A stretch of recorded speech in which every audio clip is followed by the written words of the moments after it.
Hey guys, in today's video, we are going to talk about how to save $10,000 fast. Now, I know every one of us would love it if $10,000 would just magically appear in our hands, but that's not how the world works. We're going to have to save that money if we want that money. And believe it or not, you are actually capable of saving $10,000 fast. I know, you've tried before and you think it's not possible, but it really is. You can save $10,000 fast. Who am I? I'm Greg. I'm with Vertical Vision 405. This channel is dedicated to helping you find income streams and financial resources that you can have. All right, so did you know that 49% of Americans cannot afford an emergency of only $1,000? And $1,000 is not a very big emergency. Just the tires on my car alone will cost me $1,000. So if I need new tires, I'm stuck. Maybe my starter goes out. The last time I had a starter put on my car, it was about $800. And then there's other repairs that always go along with that. It's not hard to have a $1,000 emergency. So this is actually pretty scary that basically half of Americans, 49% of Americans, can't afford a $1,000 emergency. Well, so $1,000 in a safety cushion or a savings account might not be enough anymore. The old school theory used to be you needed $1,000.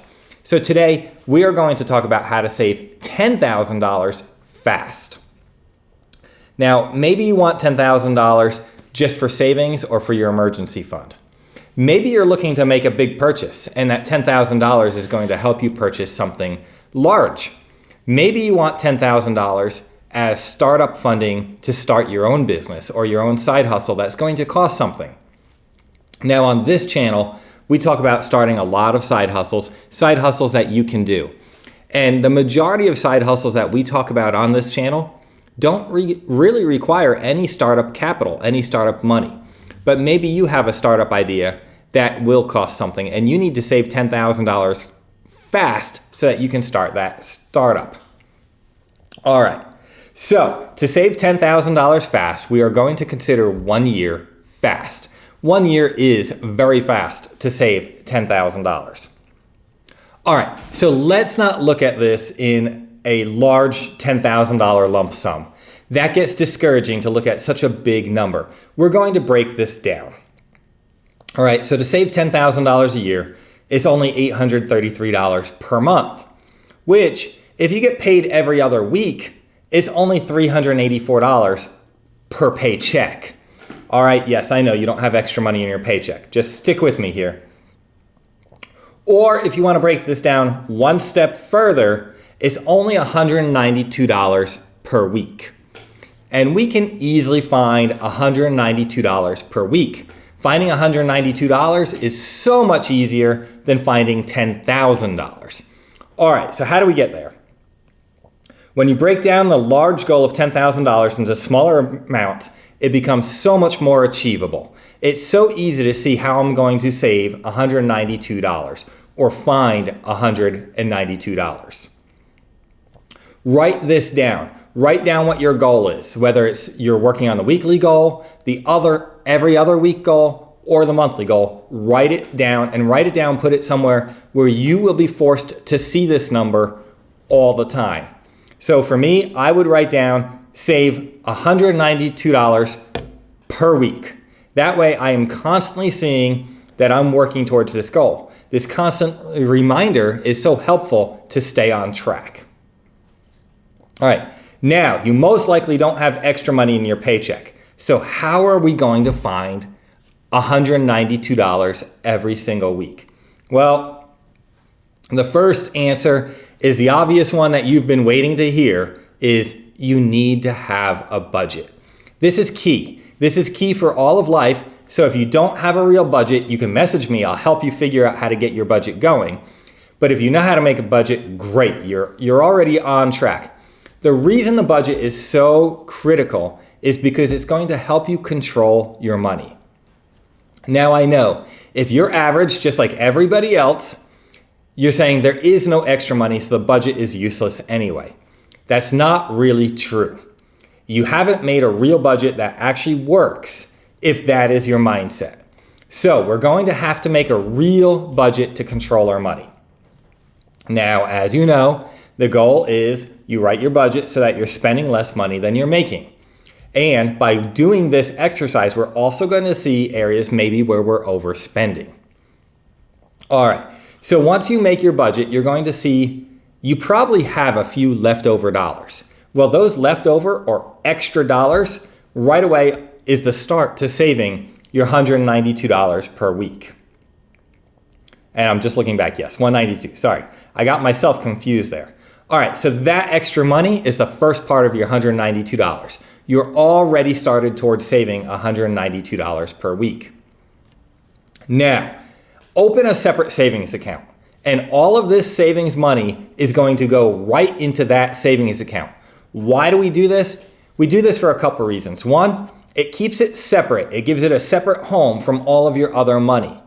That way it doesn't accidentally get spent or get used in unexpected ways. When it's in a separate savings account, it's stored over there. We deem it somewhat untouchable unless we really, really, really, really have to use it. The second reason we put it in a separate savings account is so that we can see the number grow. We know for sure whether or not we're making progress because week one it's $192, but then we see it start to grow. We see it hit 1,000, then we see it hit 2,000, then we see it hit 3,000. This is encouraging to see our savings grow like that, and we can see the progress we're making. So make sure any of this extra money goes right away into that savings account. Every single week, every single paycheck, however you get paid, the extra money that's not going to be used for your budget goes directly into this savings account. All right, now, you most likely still haven't reached $192 a week. You didn't just come up with an extra $192. Now it's time to scrutinize your budget. I know, you saw this part coming too, don't worry, there's other ideas in here as well. But scrutinize your budget. Look through for things that you're really not using or things you can cut back on.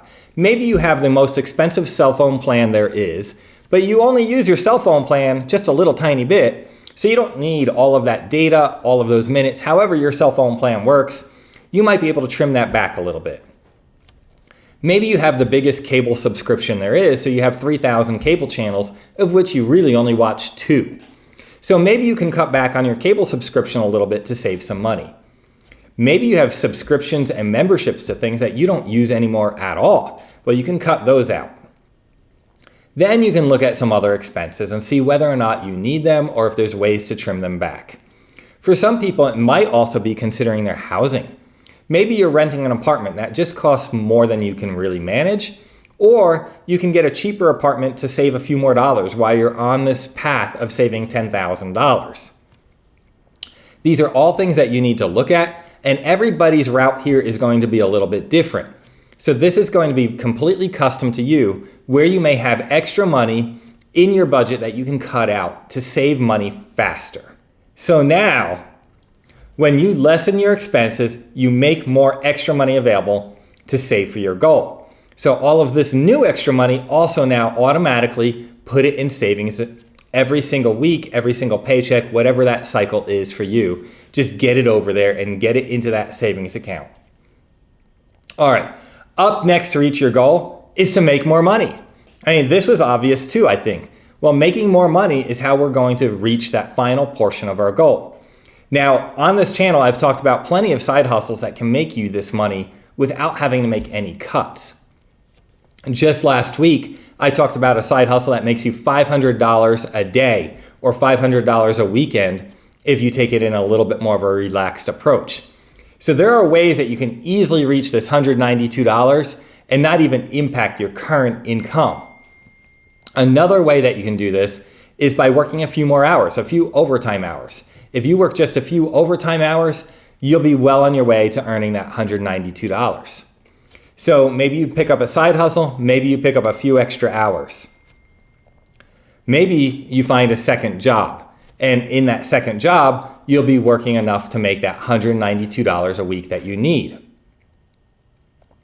$10,000 is not just going to magically appear in your mailbox. As much as we all wish $10,000 would just appear, It's not going to happen. We are going to have to put in some effort to save that $10,000. And that effort is going to be managing our money through a budget that works, saving the extra money, and maybe doing a little bit of extra work or a side hustle that helps us reach this goal. It's really not going to be that hard to come up with $192. You just have to put in a little bit of effort to get there. I know that you can do this. I know it's possible. If you need help, you can reach out to me and I'll help you along the way. I know you've got this. I know you can save that $10,000. And at the end of the year, you're going to be so proud of yourself for actually saving $10,000. And you're going to feel a little bit rich having that $10,000. Thanks so much, guys. I'll see you in the next one.